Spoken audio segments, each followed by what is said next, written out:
మామ welcome back to బాబామతి vlogs. మామ మనం ఇప్పుడు ఏదైనా తిందామని బయటకు వచ్చాం. మనకి ఇక్కడ ఒక బజ్జీల బండి కనిపించింది. మామ మనం ఇక్కడికి వచ్చి చూస్తే చాలా రకాల బజ్జీలు ఉన్నాయి. మామ మనోడు ఏంటో కానీ ఫ్రూట్స్తో బజ్జీలు వేసేస్తున్నాడు, కుదిరితే పువ్వులతో కూడా బజ్జీలు వేసేలా ఉన్నాడు. మామ మనం ఇప్పుడైతే ఓ టమాటా బజ్జీ, ఒక క్యాప్సికమ్ బజ్జీ మామ మనకి ఎక్కడైనా బయట టమాటా బజ్జీ క్రష్ చేసి చేస్తారు మామ. ఇక్కడైతే మనకి స్లైసెస్ కింద కోసి చేస్తున్నాడు. ఇంకోటి ఏంటంటే మామ మనోడి దగ్గర స్పెషల్ ప్రతి బజ్జీలోని మామిడాళ్ళం వేసి చేస్తాడు మామ. అదే మనకి బజ్జీకి ఫ్లేవర్ వస్తుంది అండ్ టేస్ట్ వస్తుంది. ఇప్పుడు మనోడు మేకింగ్ తీసేస్తున్నాడు మామ, చూడండి.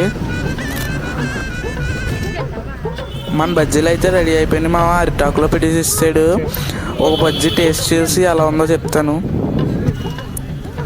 సూపర్ అమ్మా, మామిడి అల్లం ఫ్లేవర్ మాత్రం సూపర్. ఇంకా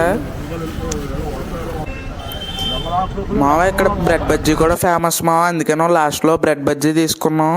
బ్రెడ్ బజ్జీ కూడా బాగుంది. మనకు బిల్ వచ్చి 50 రూపీస్ అయింది మావ. మన ఓల్డ్ లొకేషన్ వచ్చి మావ రాజుగారి బొమ్మ, కోటగుమ్మం జంక్షన్, పిఠాపురం.